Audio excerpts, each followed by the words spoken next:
Hey everybody, Evan Kirstel. Happy Monday. I apologize for that. But we do have a great conversation today around marketing, digital marketing, growth marketing, AI, and beyond with Mark Nardone of Pan Communications. Mark, how are you? Hey, Evan, it's great to be here with you today. Doing good after a Good. long weekend. We have a special Massachusetts edition. We're both in Massachusetts on this cold and wet and rainy day. So we have a long few months ahead of us. But before that, maybe you just introduce yourself and who is Pan for those Sure. folks who aren't familiar. Sure. Mark Nardoni. I'm the CMO at Pan Communications. I've been here for approximately 28 and a half years now. Actually, my brother Philip founded the firm back in 95. I joined him quickly thereafter. We're an integrated marketing and PR agency focusing specifically on B2B tech and healthcare tech brands. So that's our sweet spot. We've seen a lot come at us over the 28 or so years, and the evolution of technology in general, and how we kind of support some of those marketing efforts on behalf of our clients. So a lot of change, a lot of good things. A lot of good things, lots of change indeed. And it's going to be fun here comparing notes from what I do as a content creator and what you do as a very large, impressive agency. Maybe start with the lay of the land. Is this the best of times for marketeers? The worst of times, maybe the most challenging of times. What are you seeing given your almost 30 years in this space? Yeah, I would definitely say, we've gone through the challenges. You've had Yeah. a couple of these waves over the last, 25 plus years. You can go back to, the dot-com boom. You can go back Mm. to a lot of other factors, but I think we're seeing those challenging times. But I like what we're seeing kind of coming up in Q4. I think that, we're seeing more optimism, even though the global market and just the global climate isn't kind of telling us that. We're definitely seeing marketers making decisions a little bit quicker. We came out of the end of Q2 and getting into Q3, and there's a little bit of a pause button, delay button, and a lot of kind of decisions that we're going to be moving forward. And we're seeing a little bit more optimism. So it's good. We like that. And I think that we're also seeing some very interesting organic growth opportunity as we kind of head into Q4. And I don't think it's more of that use it or lose it mentality, Evan. I think it's more of, there's some challenges that they're having inside of their departments, inside of their brands with regards to revenue and messaging and positioning and, just the tempo of business in general. And I think that's kind of pulling agencies and in-house teams to think a little bit differently. And that's kind of where we're getting at right now. It's just it's a time of transition, but it's opportunistic transition. Yeah, and the pressure is mounting on marketeers in-house and agencies to prove ROI, to demonstrate results. I mean, that's always been there to some degree, but in times of efficiency, you kind of have to demonstrate that. So, what are you seeing about expectations and strategies to meet those expectations, and team management and the pressure on those folks at the moment? I'll tackle it in a couple different ways, and please interrupt if I'm riffing too much here. But I think that there's a few things that we're looking at right now. One is kind of that hybrid mix of agency and in-house teams joining forces. Mm, Whereas maybe before, Evan, it was kind of like one versus the other. It's more collaborative now. I think that mm, marketers are recognizing the fact that their teams are exceptional, but they also just went back in time through a little bit of a pullback. So they were being resource constrained with certain things. They might have had an unfortunate layoff, just based on kind of what was happening from an economy standpoint. That forced CMOs in particular to kind of say, keep my agency as part of this, keep some of my in-house team, join forces and start to think through what this kind of team approach could look like. So there's one thing that we're definitely seeing. The other is just kind of in general around kind of like the narrative, the positioning, the kind of fine tuning of the positioning for the brand. I kind of associate that right over to kind of more of the channel and the optimization of channel and how that kind of really, really is starting to take shape. Marketers are feeling a lot of pressure right now. Expectations.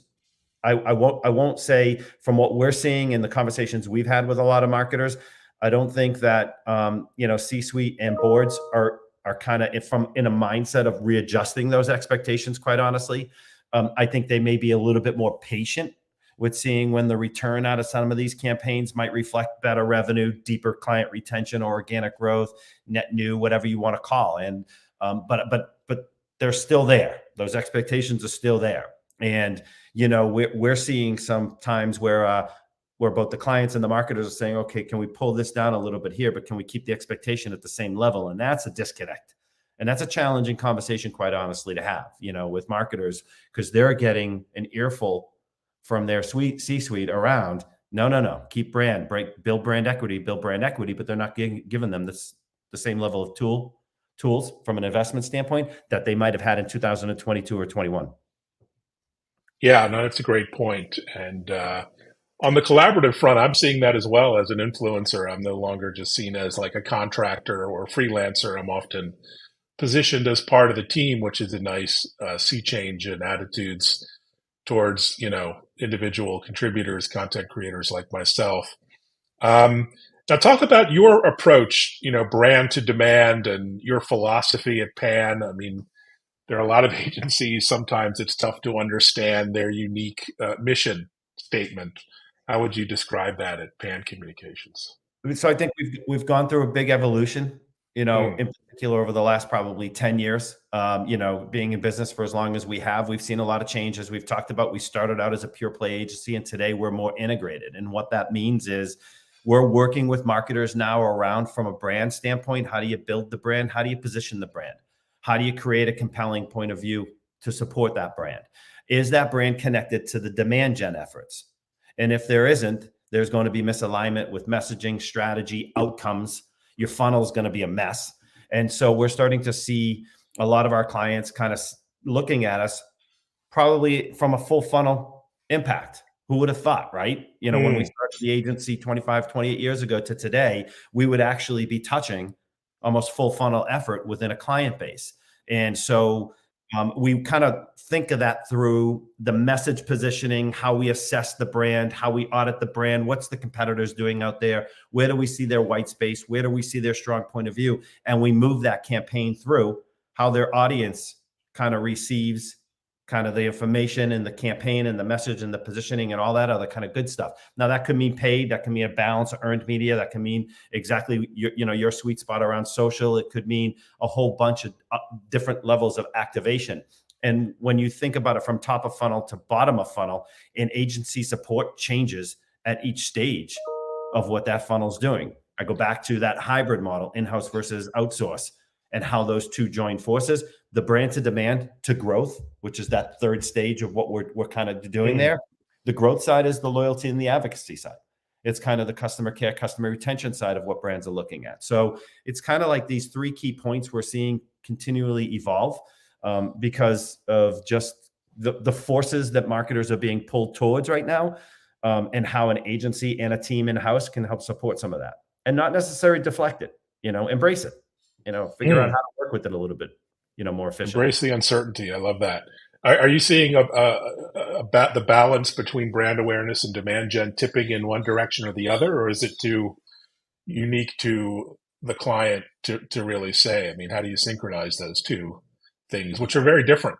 One's a Very sales good. motion and the other is more traditional marketing, I'd say. Yeah, it's very different right now.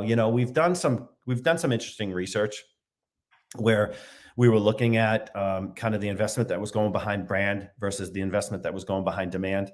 And those things are now starting to kind of tilt more towards demand effort more than necessarily brand per se. Yeah, Even yeah.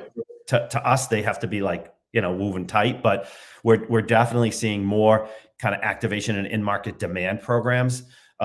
So there's we definitely see more of a shift over to the demand side. Maybe it's because of the consistency and the way at which those campaigns might kick off quarter over quarter and evolve or pivot or continue to expand because we're seeing success within our client base in the funnel efforts that we have there.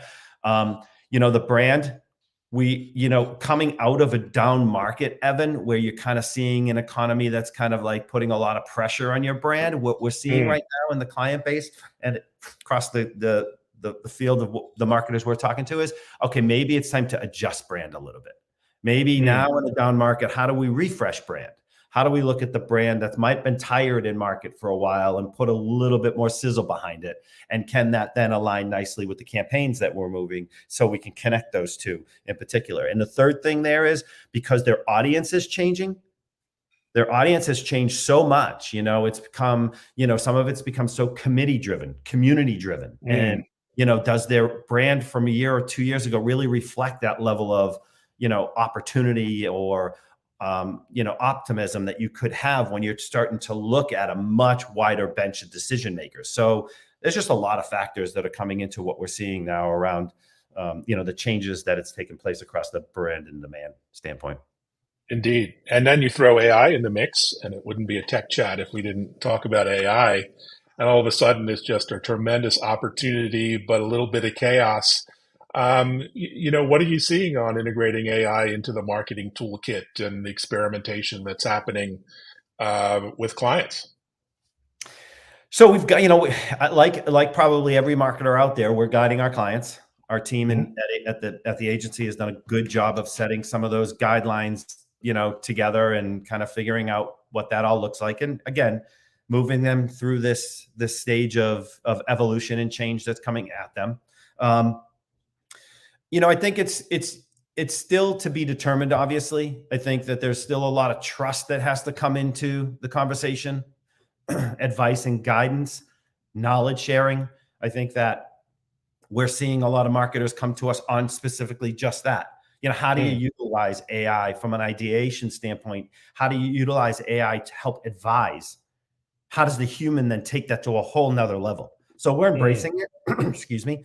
We're embracing it, but we're also seeing, these pockets where, the creativity still has to rest with the mindset of a human that then can take it and make it different and authentic, and not replicate something that other brands might be doing exactly the same because they asked AI the exact same specific questions on how do you write a press release for an enterprise software company that might spit the same thing back. We're like, no.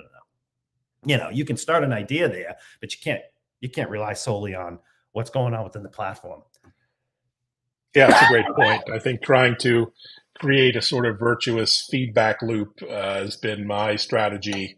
And it's the most exciting time in my career so far with the promise of AI and all the tools that are available today. Now, you came out with something called the Brand Experience Report, looking at consumer perspectives on AI. What were some of the interesting findings or outputs from that? Sure. I'm going to battle through this because I've been fighting a cold all weekend. So hold on for a quick second. Okay. Yeah. Well, I was really curious. One thing we're lacking is real data. I mean, there's a lot of experimentation going on, but the fact that you managed to go and actually talk to, survey real people, I think is intriguing.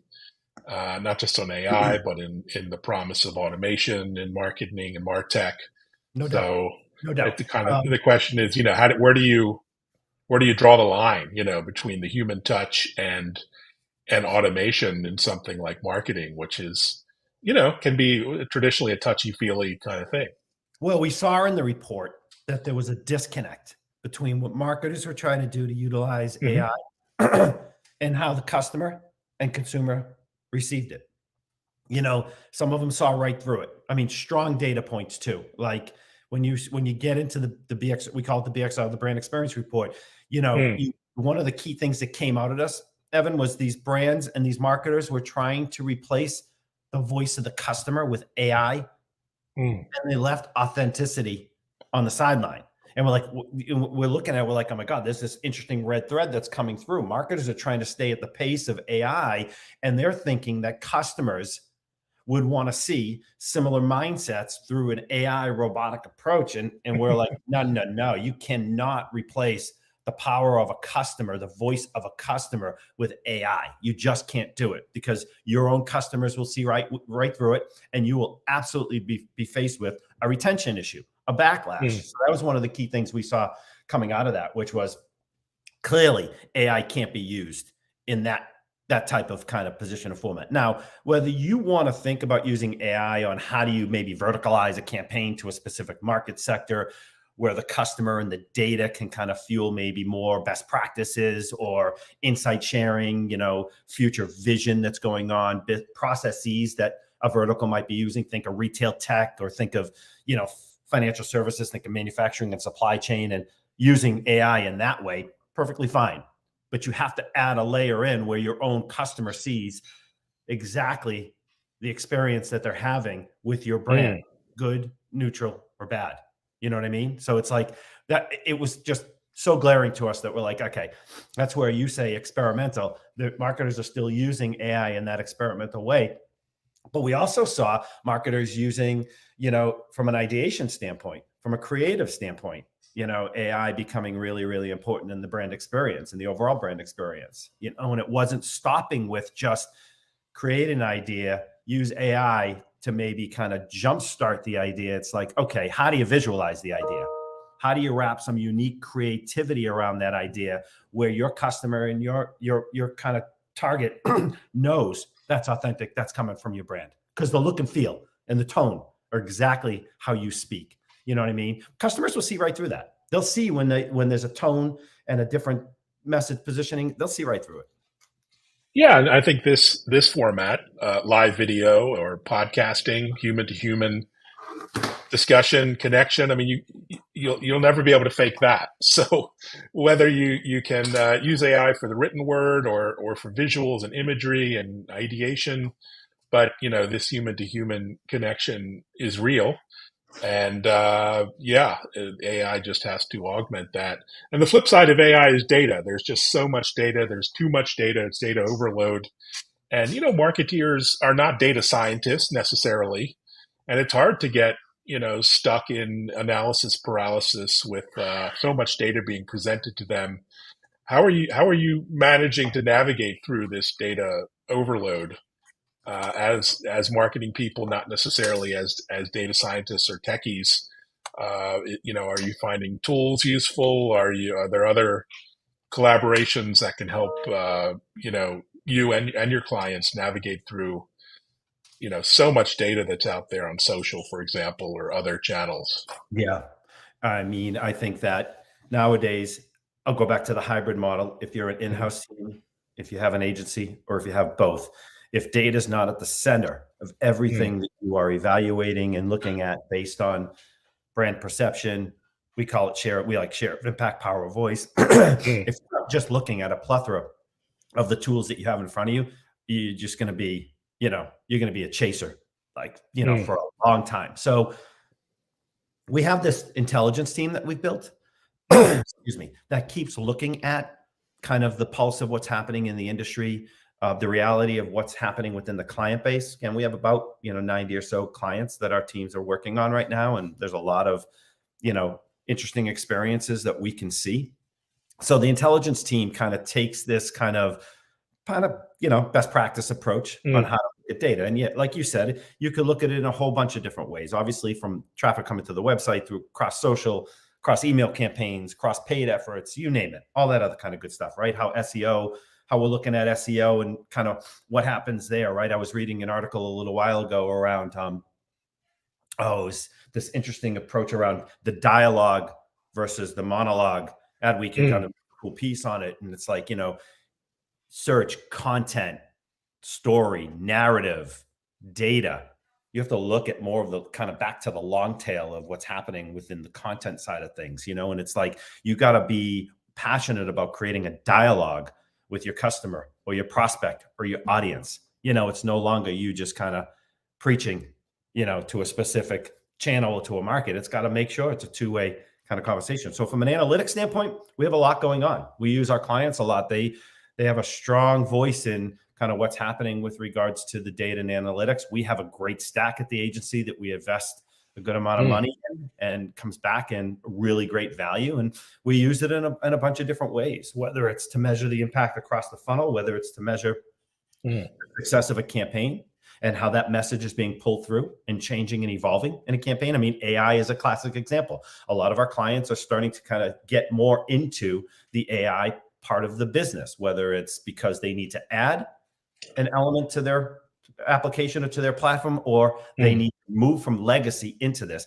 How does that story evolve? How do you show data and analytics that are reflecting that type of performance or that type of movement and change in general? So we're doing an awful lot with data. And if there's agencies or in-house teams that aren't really investing a good amount of money in the data side of things, again, they're missing a golden opportunity to create, compelling awareness and sticky conversations. Yeah, like a lot of people pay lip service, but they don't, up their education. They're not getting hands-on with the tools. And I mean, even with ChatGPT, you can put in, the entire analytics results and look for trends and analyze them with natural language. It really is impressive what you can do as a non-programmer, non-data scientist type now with some of the tools out there, and it's really fascinating. What about in-person events? I'm finding just been this surge and a rush to meet people and connect with customers in person again. Maybe too much. We may have erred on the side of after the pandemic, kind of too much face to face. I've been on the road pretty much nonstop, and through the summer there were events. Do you see? Is this the new normal? Everyone just wants to be in person and not So on I think video anymore? Is what's going on? I think it's so interesting, right? If you go back 2 years ago, we had the conversation with, okay, for all those demand gen marketers out there, what are you doing to replace that line item that you had in Mm, event that you were building everything around? Like, what are you doing with it? So they moved to digital, or they moved to, mhm, everything else to keep brand active and engaged. And now you see this kind of pendulum swinging back to the event side of things. We just had our healthcare tech team.